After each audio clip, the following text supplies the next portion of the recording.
Welcome to the Business and Interiors podcast, the place where the world of interior design meets the essence of business success. I'm your host, David Del Greco, alongside my co-host, Cinzia Moretti of the award-winning Moretti Interior Design Studio. Our mission is to help interior designers run, streamline, and grow their business with confidence. In this podcast, we dive into the professional journeys and personal stories of some of the most inspiring interior designers and creative entrepreneurs. Each episode offers a glimpse into the strategies and experiences that have helped shape their business in this ever-evolving industry. So tune in, get inspired, and join us as we uncover the stories behind the design. Today we are joined by Nicola Burt, the founder of Nicola Burt Interior Design, a boutique studio celebrated for its dedication to residential and small boutique commercial projects. With over 16 years of experience, Nicola's passion for interior design shines through in every project she undertakes, collaborating closely with clients to transform their spaces into beautiful, functional environments for living, working and playing. Nicola also dedicated over a decade to teaching the next generation of designers at the prestigious KLC School of Design. Nicola, welcome to the podcast. Oh, thank you, Cinzia. I'm so excited you're here. Lovely to see you. And it's so nice to be here. I know. We're just talking behind the scene. Last time we were not officially together, but working together was for the Design Cafe during the pandemic. Yes, that's right. And it's nice to be in the same room know, doing this. I had so much fun having those talks with you. It was great. Yeah. So today, here we are reunited. Now let's start with your design journey. I think once you told me that you're starting your design passion, renovating your home, your first home. Well, what happened was my husband and I had bought a house, like a small house. We had lived in a flat and then we bought a house, a little 2-bedroom house. And then we were there for a little while and then we had a baby. So we decided we needed more room. So we decided we needed to sell this house. And this just shows you how long ago it was, because the sort of, real estate landscape was so different. So back then, 100 years ago, there was no, there was no Rightmove, Zoopla, there are others out there, but you couldn't go online and look at properties. You had to decide on the area that you wanted to live in and go and look in the estate agent's windows, or you had to look at the property section of the newspaper. So at the time, the Evening Standard, you paid for it, and on a Wednesday, they had the property section. So it had, all the sort of property news, and it also had all of the listings for London in the paper. So I had worked in sales, so I thought, I think I got an estate agent round to value the property and everything, and I thought, maybe I could do a better job than them. So I thought I'll give it a try. So I found this guy who said that, and on the internet, and this was sort of when the internet was dial-up, you had to sort of ring in and, get off the phone, I'm trying to get on the internet. So, so I found this guy, really small outfit, and he said, I can come around and take photos of your property, and then I will put the small ad into the property section of the Evening Standard. And I said, great, let's give it a whirl. So he came around, took some photos and, did some little tiny blurb. And he said, it'll be in the Evening Standard, the next coming Wednesday. And I said, brilliant. So on the Wednesday, my husband went off to get the paper and he called me and he said, I'm on my way back from, the shop and I've got the paper and I'm looking in the small ads and I can't find it. Are you sure it was today? And I said, yeah, the guy said it was definitely today. And then he said, oh my God. And I said, what? He said, we're property of the week. We're on page 3. We've got a full page. And then my phone started ringing. Wow. So, because I had put my number in. And there was these, people were just going, I want to come and see your house. I want to come and see your house. And so it was like, okay. So that sort of happened. And, people were really excited about it. So I kind of thought, you know, maybe this is something that I can pursue, that, you know, I've always wanted to work for myself. I've always wanted to run my own business, and I've always been really creative. So my journey I didn't really know what that was going to be. But when I sort of look back now, it kind of makes complete sense. Yeah. So from there, I decided, well, you know, I want to do this and I want to do it properly. So I decided I would do a course. So I went to KLC and I did a course and qualified. And then when I finished the course, I found out I was expecting my second child, and I thought, well, no one's going to employ me now, because all, you know, interior design studios, they're quite small. Yeah. And I've just been realistic. And that wouldn't be fair, to join a studio and then go, oh, by the way, I'm pregnant and I'm going to go on maternity leave. So I thought, well, I'm going to have to start on my own. So I did. So that was that. And how did you get your first job? It was a good friend of mine in Ireland. Her sister-in-law had just bought a house with her husband, with my friend's brother, in Putney. And she just wanted some advice on paint colours. And I said, yeah, I can do that. So went round and, you know, we obviously hit it off. And I ended up doing the whole house. Oh, wow. So, you know, designing it, furnishing it. So that was kind of my first job. And it just kind of went from there, really. Oh, cool. That's an easy...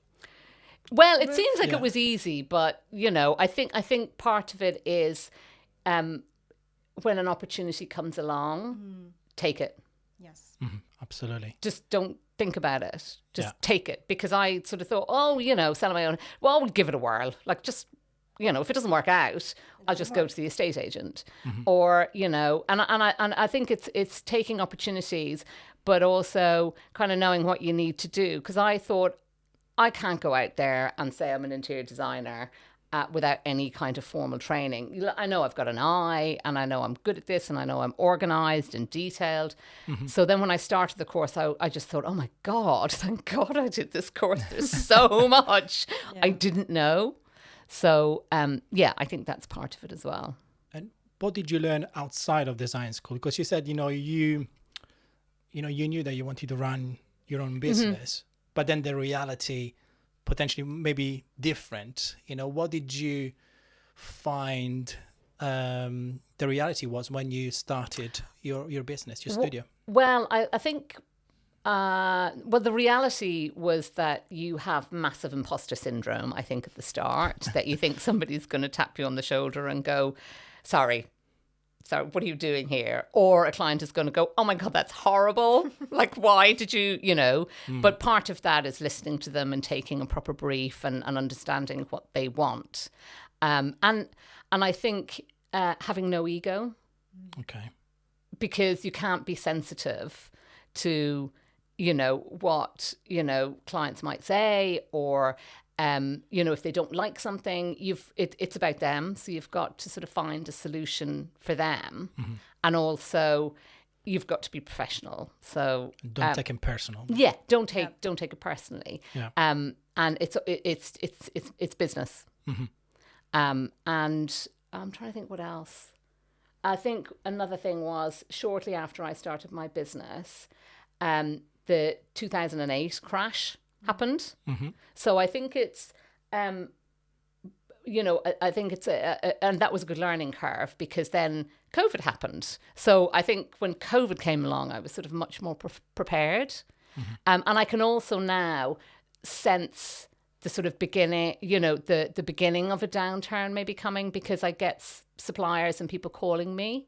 Mm-hmm. Or you get lots of, hey, we love to work with you, supplier things. And they don't send those when they're busy. Mm-hmm. So if you're getting a few of those, you think, is business slowing down a little bit? Yeah. You know, do I need to? And then you start thinking, well, do I need to, you know, be forward thinking now? Be, you know, sort of battening down the hatches and preparing. And I think that's one of the things that you learn when you have your own business, is always be forward planning. Mm-hmm. Like, it might be fine now. You might be, you know, crazy busy now. It's great. But that, you know, could all fall off a cliff. Or those projects are, you know, hopefully you're going to complete them and complete them well. But then what's next? Mm. And what did you implement, during those COVID times that really helps you win some business? I had a client who we were, going to start. We were starting a big kitchen renovation project, and I could have sort of said, "Oh well, it's COVID, we can't do anything." But she said, "Well, we're not going to be able to progress anything." And I said, "Well, look, let's use this time to just plan everything." So we did. So then when it came to a stage where you could have people in your house, it was about getting stuff done as quickly as possible. And we were quite lucky in that the timing sort of worked for us, because we sort of, we were kind of buffered against all the delays that happened, with supply chains and all that sort of stuff. So it was just a case of pivoting then and keeping going. And then I did a lot of, I worked on my website. Cinzia and I did design cafes. So it was just about kind of, I think sometimes you just need to keep the momentum going. If you keep the momentum going, you create that kind of positive energy and things will come. So then I had people contacting me wanting advice, and I was doing sort of online Zoom things, which I still do. I call it Ace Your Space. So I was doing online stuff with clients. And also I have a client in Sydney, in Australia. So their sort of whole lockdown thing and their sort of COVID pace was different to ours. So they kind of locked down at different stages. So she wanted to renovate her house, and I had done her house before, like 10 years before that. So she had wanted to sort of redo it remotely. And I had done it before remotely, so we knew we could do it. And we couldn't have any contractors or anybody in our properties here, but they could. Right. Okay. So I was able to do that. So that was brilliant. That was fantastic. So I was like, didn't leave my house. And we were ordering, and I do remember we ordered a bath, a beautiful kind of stone bath from Italy. And, it was going to take ages, but kind of the lead times in Australia from Europe are quite long anyway. But the day this bath arrived, it was like, there was pictures of it, and in the warehouse and stuff. That was really exciting. So you kind of felt that, there was still hope. Things were still, going. And what advice would you give if someone wants to start working with overseas project? For Sydney, it's quite difficult to work in terms of trying to find the same hours that you can communicate with people over there. But what advice would you give if someone wants to start doing some overseas projects? Because it's not the same of being here and being on site and checking everything. Well, my sort of overseas projects are kind of, they in the main tend to be remote. Like I don't go out and visit, although I did go to Sydney in the summer, to do a recce, which was brilliant. But I heard the house quality was check. quite nice. Pardon? I saw one of your posts that the house was quite nice. That's going to be my next question. Yeah. Let's. That's a whole question for itself. That needs special. Yes. Yeah. So and I've started a project, a remote project in Copenhagen. Oh, nice. Yeah. So a lot of that is the client has to be really proactive. So they have to be prepared to sort of do some of the legwork. So they have to be that type of person, because they can't expect you to do everything, because you can't. You can't be there on site. You can't. So there's a certain amount of, what I do with those clients is I say, if we're looking for a bathroom or whatever, send me the suppliers, your sort of preferred suppliers from your region, and then I will look at those, because otherwise I'm sort of trying to look at sort of guess really. And then it means that we're looking at stuff that's available and that they can get and is local. And I would prefer to do that. I would much prefer to do, just from an environmental and a sustainable point of view, source locally. So they have to be prepared to go and have a look at tiles or, and we will just liaise then. So you will get, photographs on WhatsApp going, what do you think of this? And, but if the client is proactive, it works really well. So it's a little bit different to, I think you, Cinzia, you've done overseas projects. Yes, we're doing some overseas. Yes. So, but yours is probably totally hands-on, We are traveling there. Yes. Yeah. But it's a lot, so as you say, lots of Zoom meetings. We have the team there that keeps sending us information.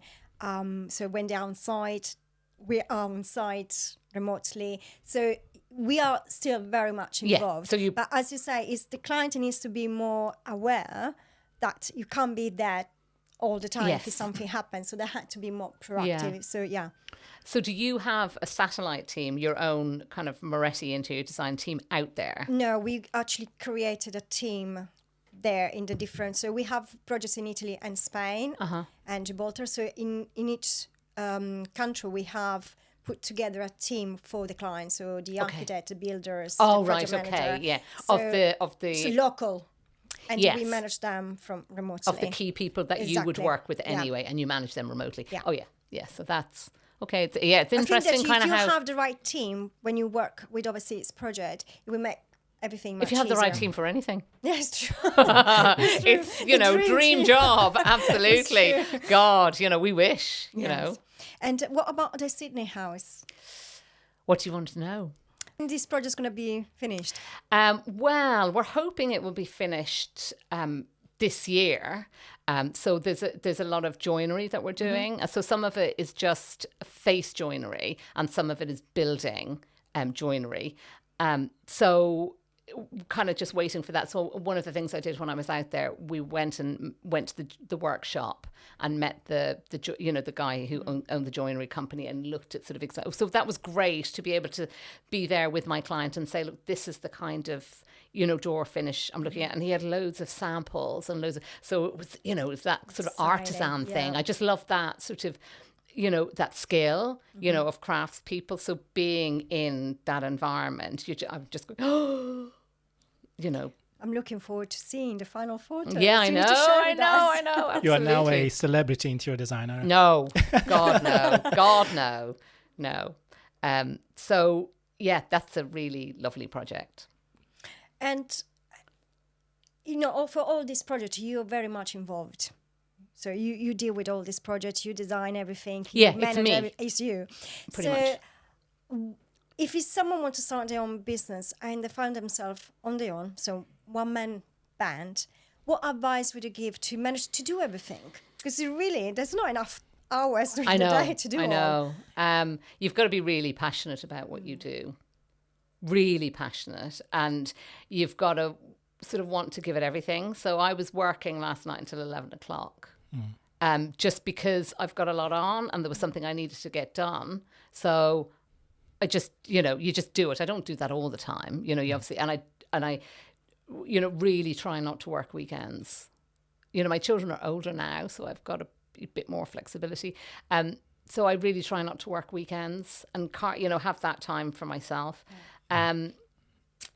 But I think also know what your strengths are and know what you're not so good at and know what you don't. So I've got, kind of a few people that I outsource jobs to. And, and sometimes if I need extra help, I'll call one of them in to help me. So they're sort of, kind of contractors. So yeah, that's what I do. So I would recommend doing that. If you're starting out now, I would say, learn CAD, learn those packages because they're really useful. And it wasn't something that you had to do when I was learning. I learned to hand draw. God, I sound ancient. I know, me too. But I love hand drawing as well. I've always loved drawing. So for me, it's a real...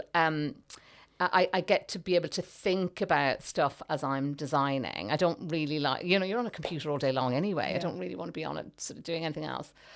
So I will tend to draw stuff up and then send it out to somebody and get them to do the CAD drawings, which speeds up the process. But if I was starting now, I would learn. I just don't have time. That's why I haven't learned. I don't have time to learn. So you're giving somebody else some work. Is there a way that you organize your day, or every day is different, would you say? Every day, is different. And I think, but since COVID, since the pandemic, I seem to be at my desk a lot more.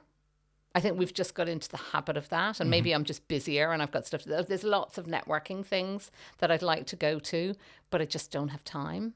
I just can't give that. So I kind of tend to be quite picky about things. If they're on in the evening, I've got more of a chance of going. In terms of organising my day, I think you have to be, if you work for yourself, you have to be really disciplined. So I start at the same time every day. I have my studio is in my garden. Okay. So I have a little commute down to my office. But I actually remember when you were built in that. Yes, absolutely. And before that, I was in the top of the house. But this is great because it's a real sort of separation. So I go in there and I'm away from the rest of the house. So I'm not sort of thinking, oh my God, I need to do that laundry or I need to empty the dish. I'm away and I've got a coffee machine and, and then, at lunchtime, I'll come away from there and I'll come into the house and I'll have lunch and I'll go for a walk, just to sort of kind of get some fresh air. Being out in nature is really important. So that's kind of the discipline. And then, I've got, site, meetings and stuff. And sometimes I try and schedule site visits and meetings and stuff like that for a Thursday or a Friday. Okay. Usually a Friday if I can. Sometimes they happen on a Monday. It just depends on what clients are doing. I don't go and see clients in the evening. It's business hours. Sure. Don't go and see them on a Saturday. You need to have boundaries for sure. Pardon me? You need to have boundaries. Yes. Yeah. But also I think when you're starting out, there's the temptation to just be really amenable to everybody. And I would go to anybody wanting some advice and not charge them. And then I remember one time coming away and spending a couple of hours with somebody and then coming out of the house and getting into my car and thinking, she's just had 2 hours of interior design advice for free. I'm never going to hear from her again.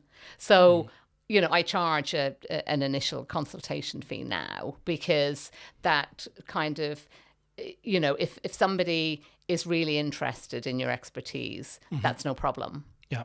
But if somebody is just kind of looking for some free advice Freebie, and just doesn't really value what you do, you won't hear from them again. Do you also have a free consultation initially online, for example? No. Do you tend to have that initial conversation on? No, I used to. Okay. But no, I'm too busy. My time is Right. too valuable. Sure. It's something that if people can do an online, consultation, do you mean sort of an initial, like, hate the expression discovery call? Kind of, yes. Yeah, I would have a phone conversation Okay. with somebody. Yeah, I'm more than happy to have an initial phone conversation. But I would always follow that up with, well, in order to sort of discuss this further, I'd need to come and have... Yeah. So the next step would be paid consultation. But yeah, always happy to have Yeah. a phone conversation. How did you build your relationships with suppliers at the beginning? Because How did I build relations with my suppliers? Well, it's kind of been so long that you kind of forget, really. it's been that long, does it? I think networking. Yeah. And, organizations like the BIID, SBID, where they know, and I think they know that you're, a bona fide interior designer. You're not, that you want to do business with them. And with suppliers, I always want to do more business with them, but it's the clients who stop me. And how important you think is to be recognized as a registered interior designer? I mean, does it give to the client a little bit more trust on the designers? Definitely. And I've had several clients come to me and say, I found you on the BIID website. Yeah. So they've obviously gone in that way, looking for, a designer from an accredited body and then sort of come to you that way. Interesting. So they must have searched for location, maybe, or I guess so. I don't know. Because I haven't asked them that actually. But I just know that if I ask somebody, where did you find me? And, sometimes they'll say they've said the BIID website. And apart from the BIID website, how do you win your project? Is it mainly through referrals and current clients, or? It's a real mix, actually. It's referrals, it's repeat clients, it's quite an interesting one is Google. Okay. Organic search. Yeah. Yeah. So people just looking for an interior designer near me, and that's what comes up. And where are you based? Southwest London, SW16. Lovely. Covering worldwide. So you have been teaching at the KLC for a very long time Yeah. now. How many years? I started in 2010. Wow. So it'll be coming up for May 2010. So it'll be coming up for 14 years? 14 years. Yeah. And why did you start teaching? Because I had studied there, and KLC, it's a bit like a family, sort of, so I had studied there and, loved it, loved the course, loved the people, loved the ethos. And I can't remember, I might have seen a job, or they approached me. I can't remember, because I always kept in touch with them, because I had done years and years and years ago when I started. I worked on these show houses in Turkey with a fellow classmate, interior designer, and our graduation year, they asked us if they could show some of the photos of these show houses in the graduation in the gallery. So we'd always kept in touch, and I always sort of, let them know what I was doing and stuff. So I can't really remember how it came about, but they had this job, and I kind of thought, it'd be quite nice to do that, an interior design tutor, and it was part-time. So I thought that's kind of doable. And it was the open learning department, which is distance learning. So you didn't have face-to-face classes. So it was more about assessing students' work. They would send it in, and you would mark their work, and there's a helpline. So any queries they have, they will email or they would call. So you would be answering that helpline. So any sort of question. So because I've been there quite a while, there's been different iterations of the course. So when I started, students would physically send in their work. So you'd get these huge sort of sample boards and things coming in, and you'd have them propped up, and you'd be writing post-it notes and comments on them and stuff. And big books, that they had to, whereas now it's all digital. Okay. So, and there's different versions of the course. So it was, there's a diploma, and then there's a certificate.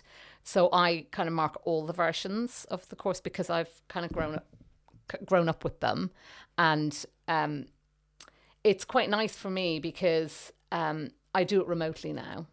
So I'm in my studio. So I started doing 3 days a week, and I now do 2 days a week. So they send me the work, and I mark it. They send me helpline queries, and I sometimes do online tutorials.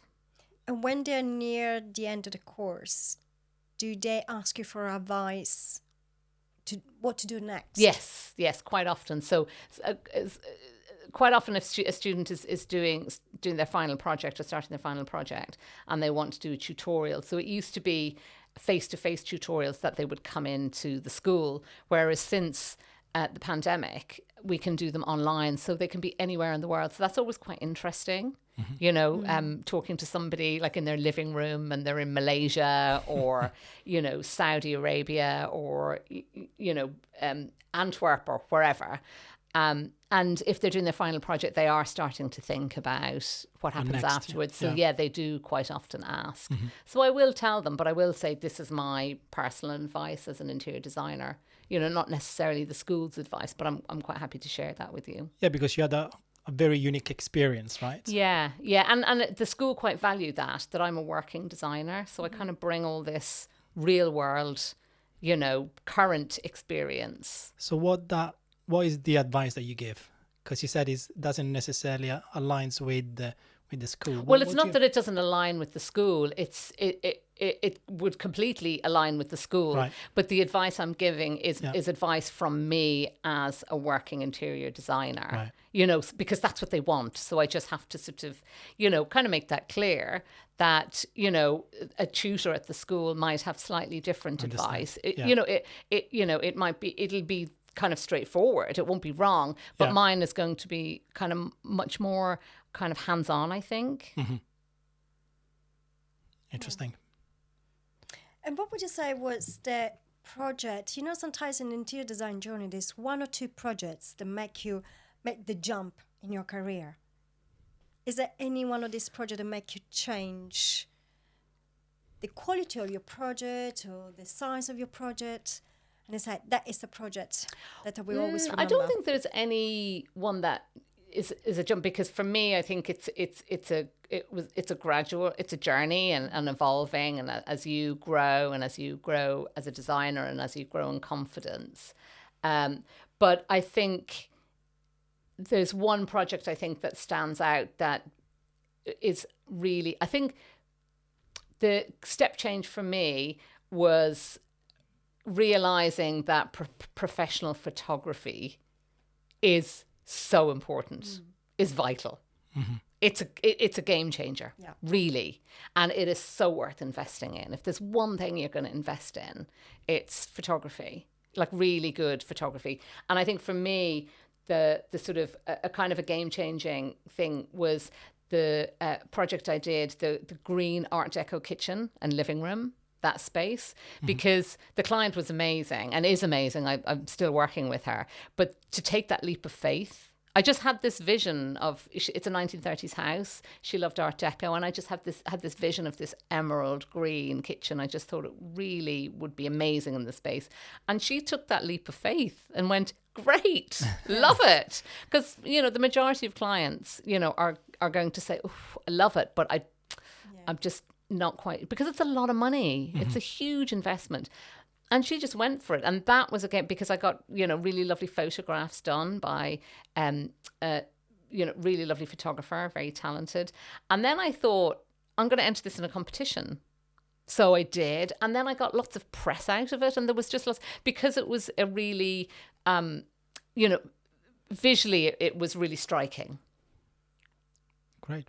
Yeah, but as interior design job is to push also the client out of their comfort zone. Absolutely. So you've done brilliantly to actually have this vision, the client trusts in you, and she loves it, loves it. And because sometimes I say to clients, see the picture, it's amazing. If you love something, or if it's a choice between, say, two handles on a door and one is more expensive, or a tap. Like I've done her downstairs cloakroom, and there was this incredible tap that we had sort of finished in nickel, and she was like, oh God, it's really pricey. And I was going, I know. And she's going, but I love it. And I was going, I know, me too. And I said, the thing is, once, you're not going to put yourself into financial jeopardy, but once you've spent that money, it's gone. And if you love that, that will give you joy every single day of your life. Whereas if you go for that cheaper tap or handle, every day you're going to go, why didn't I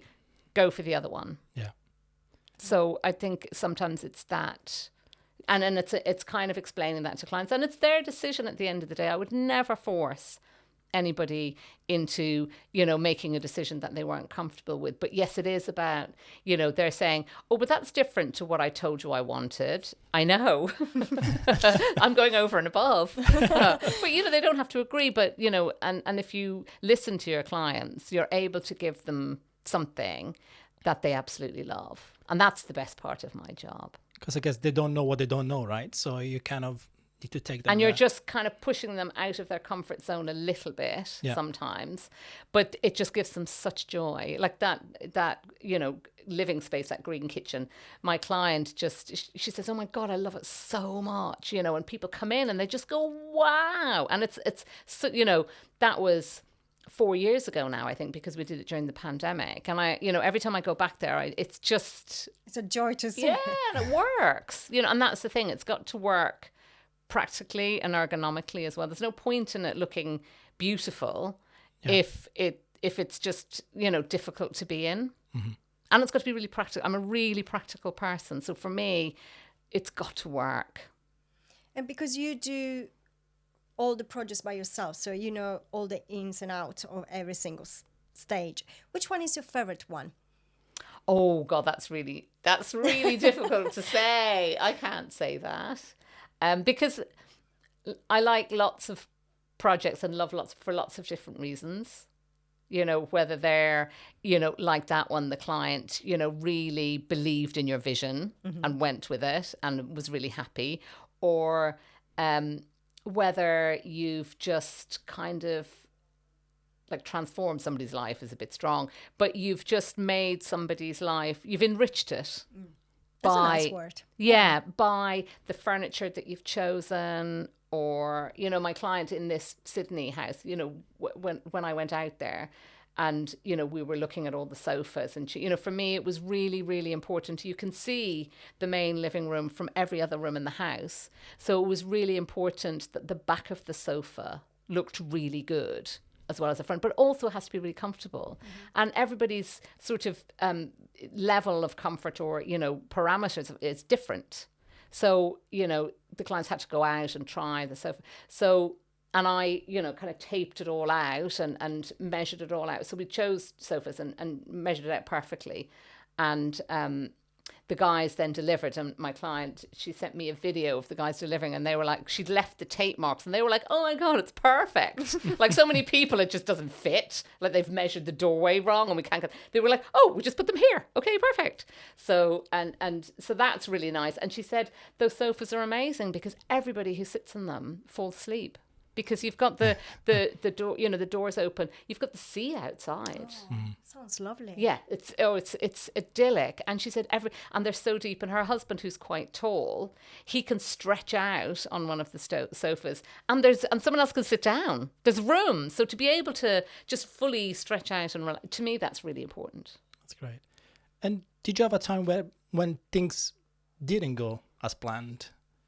Oh yes, but I try and erase those from my memory. Oh yeah, of course. But it's that thing about it's not what happens; it's how you deal with it. Yeah, that's important. So yeah, of course stuff happens. But again, there's no point in blaming somebody else or shouting at or looking for blame, because with a team, you know, with your contractor and your suppliers, it's a collaborative process. So you have to really, I think, remember to respect everybody. And we're all working to the same solution, which is client satisfaction. So if I have a supplier or contractor I work with who doesn't have that ethos, I won't work with them again.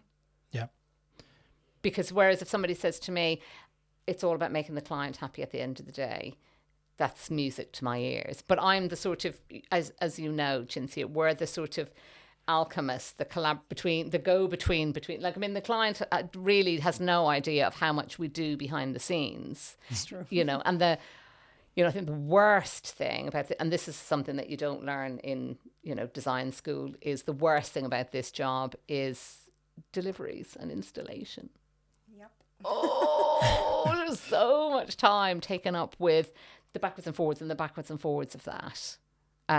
Because, you know, you want to make sure it happens and, you know, make sure that, you know, that you know, stuff is delivered and it's delivered. It's a job on itself, you know, because it's not part of the design.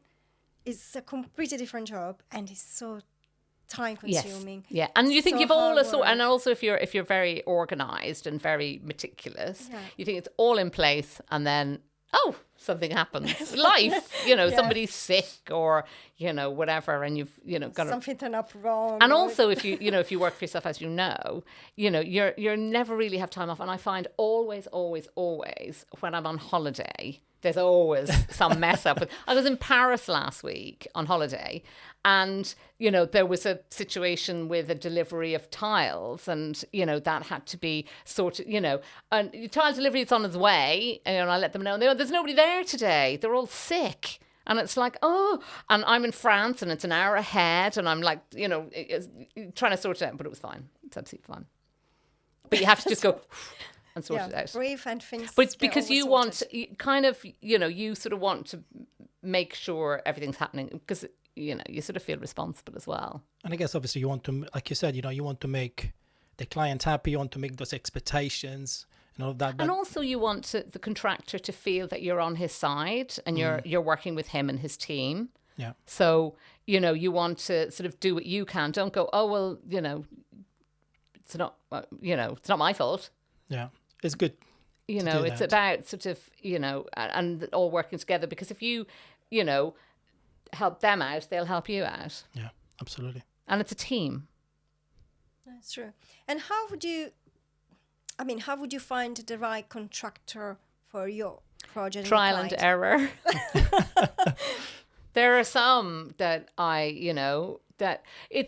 think it's finding that sort of synergy, I think, because I think there are some contractors who never return your calls, just never, aren't good on detail, aren't good at responding.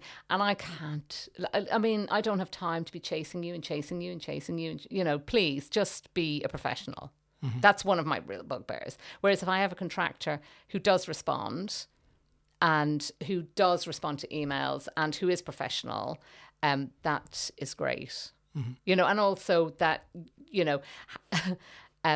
has that respect, that knowing that they talk to you and then you talk to the client. They don't have chats with the client when they're there about the design. Yeah.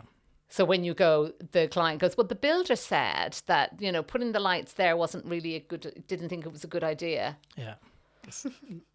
Okay. Okay, so there's the designer now. Okay. So it's things like that, really. And has Brexit had an impact in working obviously with the contractors and trades? Yes, everything's gone up in price. Right.